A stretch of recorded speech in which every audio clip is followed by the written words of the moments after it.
आज हम डीपीएसपी की जो बात चल रही थी थोड़ा सा उसको आगे बढ़ाते हैं।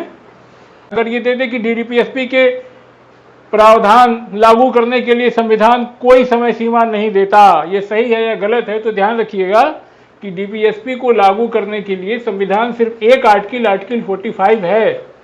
आर्टिकल 45 को लागू करने के लिए संविधान समय देता है। आप अगर 45 का पुराना पाठ पढ़ेंगे तो आपको मिलेगा कि संविधान लागू होने के 10 वर्ष के भीतर राज्य 14 वर्ष तक के सारे बच्चों को अनिवार्य और निःशुल्क शिक्षा की व्यवस्था उपलब्ध कराएगा। ये प्रावधान 45 में है। सिर्फ यहीं पे एक समय सीमा दी हुई है 10 वर्ष की, इसके अलावा कहीं नहीं है। तो ये ध्यान रखिएगा कि एक आर्टिकल ऐसा है, अगर प्रश्न आता है तो इसको आप दिमाग में रखिएगा। और एक चीज और जानने की है इसी के साथ कि 86th अमेंडमेंट हमारा हुआ 2002 में। उसमें यह कहा गया change the subject matter of article 45 and made क्या कहते हैं कि एलिमेंट्री एजुकेशन को फंडामेंटल राइट अंडर 21A। जब हम प्राण और दैहिक स्वतंत्रता की बात कर रहे थे तो वहां हमने देखा था किस तरीके से प्राण शब्द को विस्तारित करके 21 में 31A अमेंड किया गया है। वहां पे कई केसेस भी डिस्कस किए गए थे, उसको आप देख सुन सकते हैं। तो ये 21A के द्वारा अब ये फंडामेंटल राइट है एलिमेंट्री एजुकेशन, ठीक। और द एमेंडेड डायरेक्टिव अब जो है रिक्वायर्स द स्टेट, अब जो ये जो है स्टेट की जिम्मेदारी है to provide early childhood care and education for all children until they complete age of 6 years।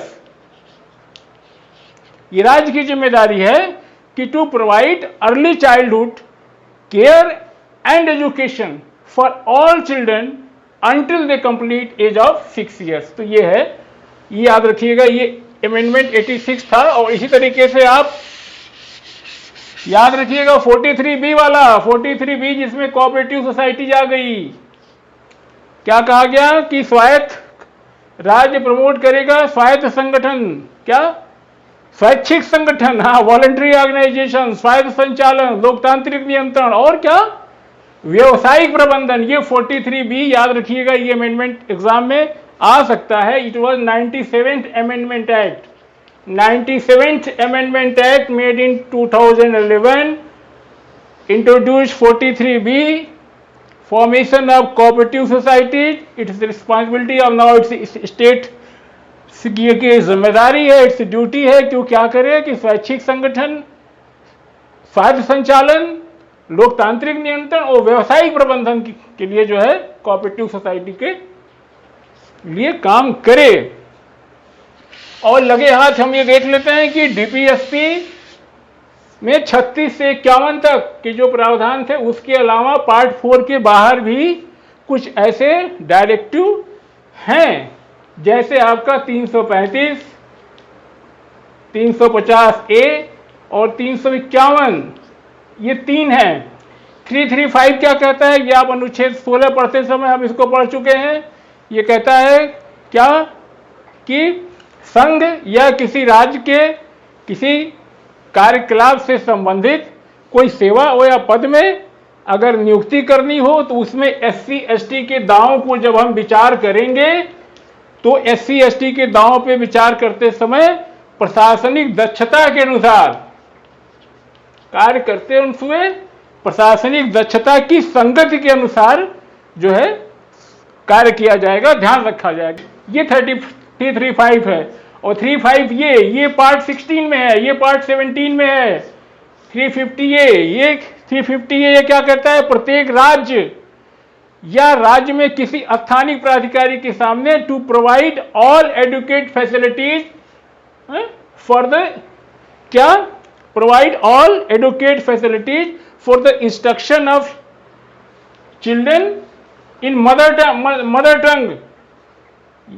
Mother tongue for किसके लिए, फॉर लिंग्विस्टिक माइनॉरिटीज, यानी भाषाई अल्पसंख्यक वर्ग के जो लोग हैं उनके बच्चों को प्राइमरी एजुकेशन, एलिमेंट्री एजुकेशन उनकी मातृभाषा में मुहैया कराना, ये राज्य की और राज्य के भीतर जो स्थानीय प्राधिकारी, जो लोकल अथॉरिटीज हैं, ये उनकी जिम्मेदारी है। ये 350 ये कहता था।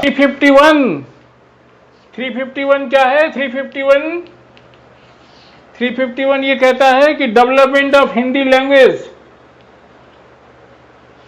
डेवलपमेंट ऑफ हिंदी लैंग्वेज की बात करता है। प्रावधान है, it shall be duty of the union to promote the spread of Hindi language, spread of Hindi language, spread of Hindi language as a medium of expression of all elements of composite culture of India। Hindi भाषा को इस तरीके से promote करना, ये इसको जो है स्टेट की ड्यूटी बताया गया। ये भी एक डायरेक्टिव प्रिंसिपल है। आउटसाइड पार्ट 4 335, 350A और 351। 351 ये कहता है क्या? Duty of the union to promote the spread of Hindi language as a medium of expression for all elements of composite culture of India, Bharat के सामासिक संस्कृति। तो ये इस तरीके से ये आपके फंडामेंटल राइट। अब हम थोड़ा सा देखते हैं यूटिलिटी के बारे में, इसकी उपयोगिता क्या थी। हमें पता है कि आर्टिकल 37 इस बात की व्यवस्था करता है क्या, कि ये जो है DPSPA 36 से 51 तक जो directive principle of state policy हैं, ये जस्टिसेबल नहीं है, ये न्यायोचित नहीं है, लेकिन ये संघ की, राज्य की ये जिम्मेदारी है कि वो कानून बनाते समय, ये उनकी न्यायिक जिम्मेदारी है कि कानून बनाते समय इनको, ये शासन के मूलभूत हैं और कानून बनाते समय, विधि बनाते समय वो इनका उपयोग करे। ठीक, लेकिन इसके पीछे कोई न्यायिक बल नहीं है।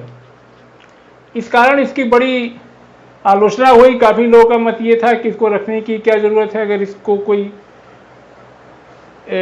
न्यायिक बल नहीं है तो सरकारें इसको इम्प्लीमेंट नहीं करेंगी। और ये एक तरीके से क्या कहते हैं कि न्यू ईयर, कुछ लोगों ने कहा न्यू ईयर डिक्लेरेशन जैसे हैं, ये अच्छी उक्तियां हैं, इससे कोई नैतिक बल इसका भले ही है लेकिन कोई इसका विधिक बल नहीं है। विधिक बल न होने के कारण से इसकी आलोचना की गई। लेकिन अगर हम ध्यान दें, इस बात को देखें, और ये किसी में एक संविधान सभा के सदस्य थे KT शाह साहब, इनका स्टेटमेंट एग्जाम में आता है बार बार, आप जान लें। KT साहब ने कहा था ये एक ऐसा चेक है, DPSP के विषय में कहा था, अगर स्टेटमेंट आ जाए कि एक ऐसा चेक है जो जिसका भुगतान बैंक की इच्छा के अनुसार किया जाएगा। तो अगर ये आ जाए कि ये किसने कहा है, किस संदर्भ में कहा है, तो ये चेक जो है DPSP के संदर्भ में कहा गया है और इस कथन को करने वाले थे KT शाह साहब। और तो लेकिन अगर हम ध्यान दें कि जब देश आज़ाद हुआ तो उस समय हमारी परिस्थिति दूसरी तरह की थी और हमारे पास शायद उतने संसाधन नहीं थे। अगर हम नीति निर्देशक तत्वों में जैसे देखें, निःशुल्क शिक्षा का अधिकार, काम पाने का अधिकार, आर्थिक समानता का अधिकार, ये सारी चीज़ें अगर उस समय लागू कर दी जाती तो क्या स्थिति होती। अब थोड़ी देर के लिए अगर हम आर्टिकल 45 को ही देखें, जो कि इकलौता ऐसा आर्टिकल है जिसको लागू करने के लिए संविधान एक समय सीमा निर्धारित करता है। अभी हमने बताया कि 10 वर्ष, यानी 10 वर्ष के भीतर ये राज्य की जिम्मेदारी है कि राज्य के सभी 14 साल तक के बच्चों को निःशुल्क और अनिवार्य शिक्षा की व्यवस्था उपलब्ध करा दे। अगर इसी 45 को जस्टिसेबल, न्यायोचित बना दिया गया रहता तो क्या स्थिति होती। वाद जो लाए जाते नागरिकों के द्वारा किसके विरुद्ध लाए जाते और किस शिक्षा संस्थान के विरुद्ध कार्रवाई की जाती, या हाई कोर्ट या सुप्रीम कोर्ट कोई ऐसा आदेश देता। अच्छा, इसमें ज़्यादातर विषय राज्यों से संबंधित थे, तो क्या राज्य के मुख्यमंत्रियों को बर्खास्त किया जाता है, या कोर्ट के आदेश से फिर से नए मंत्रिमंडल का गठन होता कि भैया आप निःशुल्क शिक्षा लगाओ, आप समान कार्य समान वेतन है। ये सारी चीज़ें, आर्थिक समानता, संसाधनों का समान वितरण, क्या संभव था? संभव नहीं था ना। तो यही सोच करके हमारे संविधान निर्माताओं ने अपनी मुख्य कारण इसके क्या थी, एक तो भारत की विविधता, भारत की विविधता, भारत का पिछड़ापन। उस समय भारत की स्थिति क्या थी, भारत का पिछड़ापन, विविधता, और सबसे बड़ी दिक्कत थी आर्थिक समस्या। फर्ज करिए कि अगर न्यायालय के ये कहने पे अगर सरकारें इस तरह का कानून बना ही देती, जस्टिसेबल कर ही देती अगर डीपीएसपी को, तो कानून बनने के बाद भी उन कानूनों को लागू करने के लिए सरकार के पास संसाधन कहाँ थे। आज तक हम इस स्थिति में नहीं हैं। यही सोच करके हमारे, और ये भी बात थी, मुख्य कारण ये था कि विविधता, पिछड़ापन, जो है आर्थिक अभाव, हम आर्थिक रूप से इतने संपन्न नहीं थे।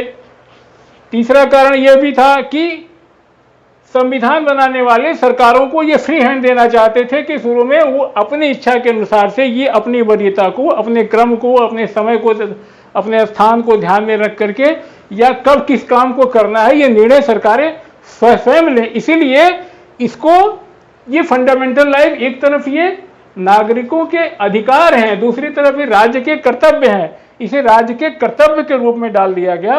और ये बात सही है कि संविधान में लिखी हुई कोई भी बात, वो जस्टिसेबल हो या न हो, वो राज्य के लिए, वो तीनों अंगों के लिए, चाहे वो विधायिका हो, चाहे कार्यपालिका हो, चाहे न्यायपालिका हो, उनके लिए एक आदेश होती है, भले ही उस पर कोई न्यायिक बल न हो। और जहां तक इसका प्रश्न है तो डॉक्टर अम्बेडकर ने संविधान सभा में इस बात को स्पष्ट रूप से कहा था कि जो है, अगर कोई लोकप्रिय सरकार जो है, अगर कोई पॉपुलर गवर्नमेंट इन प्रावधानों को लागू नहीं करती है तो जनता अगले आने वाले चुनाव में उससे उस बात का हिसाब लेगी, उससे पूछेगी। तो ये उनका मानना था कि इसके पीछे जनमत होगा, और जनमत के दबाव के कारण सरकारें, ये सरकारों की जिम्मेदारी डाल करके छोड़ दिया गया। और सरकारों की जिम्मेदारी कहना भी कोई कम बात नहीं थी। तो डीपीएसपी की यूटिलिटी के बाद, जहां तक है डीपीएसपी की यूटिलिटी, हमारे क्या कहा जाए, हमारे सारे सामाजिक आर्थिक मूल सिद्धांतों की हमें याद दिलाते हैं।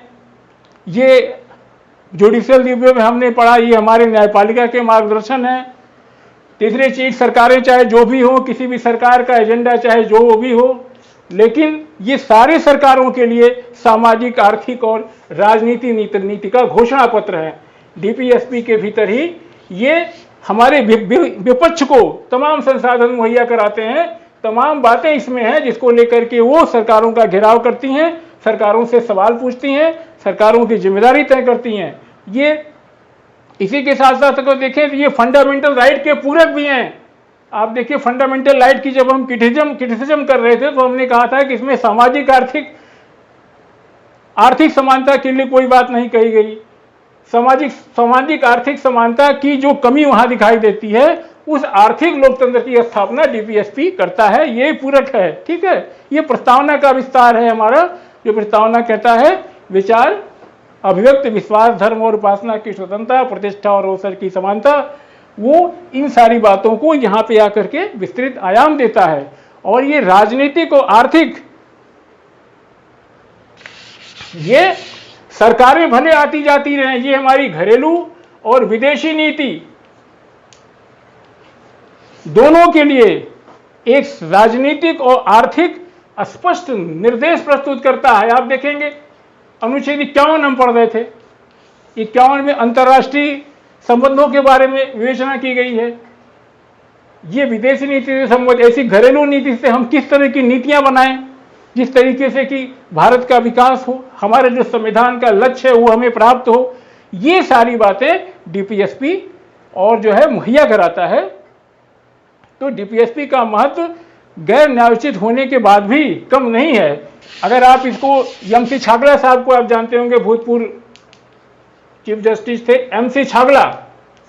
एमसी छागला साहब ने तो यहां तक कहा कि अगर इसके सभी तत्वों को पूरी तरह लागू कर दिया जाए, उन्होंने कहा कि अगर डीपीएसपी के सभी तत्वों को पूरी तरह से लागू कर दिया जाए तो भारत पृथ्वी पर स्वर्ग की भांति हो जाएगा। तो इनकी महत्ता कम नहीं है। इनको जस्टिसेबल न बनाना परिस्थितियों को देखते हुए किया गया, ये कम महत्वपूर्ण के नहीं है, ये बातें स्पष्ट हैं। और अब हम देखते हैं conflict between fundamental right and DPSP. ठीक, एक तरफ जहां डीपीएसपी को संविधान ने नॉन जस्टिसेबल बनाया, दूसरी तरफ राज्य पे एक बाध्यता थी कि वो नीति निर्देशक तत्वों को अपनी नीतियों के बनाने में लागू करे। और इस बात को लेकर के मतभेद शुरू से ही शुरू हो गया। सबसे पहले 1951 में हमने आर्टिकल समता का अधिकार पढ़ते समय बहुत विस्तार से पढ़ा था। चंपाकम दोरई राजन बना मद्रास राज का एक केस था। सबसे पहले यहीं पे टकराव हुआ फंडामेंटल राइट और डीपीएसपी का। तो इसमें सुप्रीम कोर्ट ने इस बात को माना, ये कहा कि फंडामेंटल राइट को डीपीएसपी पे वरीयता दी। हाँ, ये जरूर कहा कि डीपीएसपी जो है मूल अधिकारों के पूरक जरूर हैं, और ये भी बात बताया कि फंडामेंटल राइट को संशोधन किया जा सकता है। और इसी के बाद जो है आप जानते हैं कि 1951 में फर्स्ट अमेंडमेंट किया गया और आपका चौथा अमेंडमेंट था किया गया 1955 में, और इसी तरीके से 17वां अमेंडमेंट किया गया 1964 में। तो इस तरीके से 51 में, 55 में और 1964 में पहले चौथे और 17वें अमेंडमेंट के द्वारा डीपीएसपी को लागू किया गया है। यहाँ डीपीएसपी को लागू किया गया, ये स्थिति चलती रही। लेकिन आपको मालूम है कि गोलकनाथ के बाद में 1967 में जब गोलकनाथ का बाद आया तो उसमें सुप्रीम कोर्ट ने कहा कि डीपीएसपी को लागू करने के लिए फंडामेंटल राइट में संशोधन नहीं किया जा सकता। ये एक बड़ा जजमेंट था। उसके बाद आपको पता है कि 24वां 25वां संविधान संशोधन किया गया मिसेस गांधी के द्वारा, और ये 1971 में हुआ। 24वां 25वां constitutional amendment it was done in 1971। और 24वें संविधान संशोधन में ये कहा गया कि ये संसद को अधिकार है कि वो फंडामेंटल राइट को कम कर सकती है या खत्म भी कर सकती है। और 25th अमेंडमेंट जो 1971 में हुआ उसमें 31C जोड़ दिया गया और 31C जोड़ा गया, और उसमें दो बातें कही गई कि 39B(c) जो समाजवादी निवेशक तत्व हैं उनको लागू करने के लिए इस आधार पर उनको नल और वाइड नहीं किया जाएगा कि वो फंडामेंटल राइट अनुच्छेद 14, 19 और 31 का उल्लंघन करते हैं। उन्हें इस आधार पे नल और वाइड नहीं घोषित किया जाएगा कि वह मूल अधिकार 14, 19 और 31 का उल्लंघन करते हैं। इसी में एक 31C में एक दूसरा क्लास था, उन्होंने ये जोड़ दिया कि ऐसी किसी विधि को न्यायालय में चुनौती नहीं दी जाएगी। ये, और आप जानते हैं कि इसके बाद जो है केशवानंद का बाद आया। केशवानंदवाद भारतीयवाद ये 1973 में आया, जिसमें सुप्रीम कोर्ट ने साफ साफ ये जो इसका दूसरा प्रावधान था, क्या था कि इसको विधि को नहीं चुनौती दी जा सकती अदालत में, न्यायालय में, उसको उन्होंने रद्द कर दिया। उन्होंने कहा कि ये मूल ढांचे का उल्लंघन है, न्यायिक पुनरावलोकन हमारा मूल ढांचा है। और 39B(c) समाजवादी टेस्ट वाले जो हमारे डीपीएसपी थे उसको उन्होंने माना कि इसको लागू करने के लिए इनको फंडामेंटल राइट पे तरजीह दी जा सकती है, ये माना उन्होंने। उसके बाद आपको पता है कि 42वां संविधान संशोधन किया गया, जिसके द्वारा कि सारे नीति निदेशक तत्वों को ये बताया गया कि वो डीपीएसपी पे वो राइट करेंगे। सारे नीति निदेशक तत्वों को डीपीएसपी पे प्रभावी बनाया गया। लेकिन बाद में मिनर्वा बिल बाद आया, मिनर्वा बिल केस आया, मिनर्वा मिल्स बाद आया 1980 में। इसमें इस बात को खारिज कर दिया गया जो बात 42वें संविधान संशोधन द्वारा आई थी कि डीपीएसपी को फंडामेंटल राइट पे वरीयता दी जाएगी, लेकिन 39B(c) को वैसे ही बरकरार रखा। यानी 39B(c) को लागू करने के लिए अगर कोई प्रावधान बनाए जाते हैं तो उसे इस आधार पे निरस्त नहीं किया जाएगा कि वह 14 और 19 का उल्लंघन करते हैं। 31 तब तक आपको पता है हट चुका था 1978 में by 44th amendment, right to property was abolished. तो ये 14-19 का उल्लंघन करते हैं। तो मिनर्वा बिल से ये बात निकल करके आई कि फंडामेंटल राइट और डीपीएसपी दोनों को एक दूसरे के पूरक हैं, दोनों पे एक दूसरे की वरीयता स्थापित करना क्या करना है, संविधान के मूल ढांचे को प्रभावित करना है। यानी दोनों के बीच संतुलन एक इसेंशियल फीचर है, इसेंशियल फीचर हमारे बेसिक स्ट्रक्चर का है। ये दोनों जो है हमारे सामाजिक क्रांति के वादे से जुड़े हुए हैं, दोनों में संतुलन, दोनों जो है एक रथ के दो पहिए हैं। नीति निदेशक तत्व को प्राप्त करने के लिए फंडामेंटल राइट आवश्यक है, या ये कहिए कि मूल अधिकारों के माध्यम से ही हम अपने क्या कहते हैं डीपीएसपी को नीति की बातों को प्राप्त कर सकते हैं, यानी दोनों में आपस में दोनों में कोई भी अंतर विरोध नहीं है। एक दूसरे की को दोनों को विरोधी कहना नहीं ठीक है, दोनों में सामंजस्य स्थापित करना essential feature of our basic structure of our constitution, और दोनों जो है सामाजिक क्रांति के वादे से जुड़े हुए हैं। और ये बात याद रखने की है। और एक बात और कि अब ये फिर से स्थापित हो गया, 39 को छोड़ दें तो फंडामेंटल राइट उच्चतर हैं। ये कॉन्फ्लिक्ट की स्थिति आज यही है कि फंडामेंटल राइट उच्चतर है डीपीएसपी से, बट डीपीएसपी के किसी भी प्रावधान को लागू करने के लिए फंडामेंटल राइट में संशोधन किया जा सकता है। बस कंडीशन शर्त एक है कि वो बेसिक स्ट्रक्चर का वायलेशन न करता हो। यही संक्षेप में दोनों के कॉन्फ्लिक्ट की कहानी। अब ये देख लेते हैं कि नीति निदेशक तत्व तो फंडामेंटल राइट में डिफरेंस क्या है, फंडामेंटल राइट और डीपीएसपी में एट लास्ट ये देख लेते हैं। तो ये हम जानते हैं कि फंडामेंटल राइट और डीपीएसपी, ठीक, फंडामेंटल राइट क्या है नेचर में, ये नकारात्मक है, ये राज्य को कई चीजें न करने के लिए कहते हैं, नकारात्मक है, और ये पॉजिटिव है। ये डीपीएसपी ये कर्तव्य भी हैं और अधिकार भी हैं। एक तरफ जहां ये नागरिकों के अधिकार हैं, दूसरी तरफ ये राज्य की ड्यूटी है, इटसेल्फ भी ड्यूटी, ये राज्य के, और ये राज्य को कुछ बातें करने के लिए कहते हैं, ये दायित्व आरोपित करते हैं। जबकि फंडामेंटल राइट नेचर में अधिकांशतः नकारात्मक हैं। इसी तरीके से दूसरी बात ये कि फंडामेंटल राइट का हनन होने पे हम जानते हैं कि ये जस्टिसिएबल है, तो हम न्यायालय में वाद ला सकते हैं। डीपीएसपी के साथ ऐसा नहीं है, ये न्याय योग्य नहीं है। ये फंडामेंटल राइट हमारे क्या है, ये राजनीतिक लोकतंत्र की स्थापना करते हैं, जबकि डीपीएसपी जो है सामाजिक और आर्थिक लोकतंत्र, सोशल एंड इकोनॉमिक डेमोक्रेसी की बात, सामाजिक और आर्थिक लोकतंत्र की बात करते हैं, ठीक। और ये कानूनी रूप से आप जानते हैं कि फंडामेंटल राइट कानूनी रूप से मान है, ये इनका संरक्षण आपको मिलना ही मिलना है, इनको कानूनी संरक्षण है। दूसरी तरफ से डीपीएसपी जो है ये नैतिकता कहें, या अभी बात हो रही थी, हम लोग कह रहे थे ना कि जो है जस्टिसिएबल न होते हुए भी इस पे जनमत का दबाव होता है, ठीक, ये जनमत पे आधारित है। दूसरी तरफ ये है कि फंडामेंटल राइट में ये व्यक्ति के कल्याण की बात करते हैं, वैयक्तिक हैं। दूसरी तरफ हम देखेंगे डीपीएसपी के बारे में, डीपीएसपी समाज के कल्याण की बात करते हैं, समाजवादी विचारधारा से ओतप्रोत हैं, ठीक। और ये हम जानते हैं फंडामेंटल राइट स्वतः लागू हैं, जबकि डीपीएसपी को विधि बना के, कानून बना करके लागू करा जा सकता है। और फंडामेंटल राइट के उल्लंघन में कोई विधि बनाई जाती है, ये 13 इस बात को कहता है ना, आर्टिकल 13 क्या कहता है कि राज्य ऐसी कोई विधि नहीं बनाएगा जो भाग 3 में दिए गए मूल अधिकारों को छीनती है या न्यून करती है। उल्लंघन की मात्रा तक बनाई गई ऐसी विधि शून्य होगी, यानी राज्य ऐसी कोई विधि अगर बनाई जाती है जो फंडामेंटल राइट का वायलेशन करती है तो नल होगी, वाइड होगी। लेकिन डीपीएसपी के विरोध में अगर कोई ऐसी विधि बनाई जाती है तो वो नल और वाइड नहीं होगी। लेकिन हाँ, एक बात ये जरूर है कि विधि की वैधता को अगर न्यायालय में चुनौती दी गई है तो न्यायालय विधि को इस आधार पर सही ठहरा सकता है कि ये विधि जो है डीपीएसपी को लागू करने के लिए बनाई गई है। हम लोग जब पढ़ रहे थे न्यायिक समीक्षा में या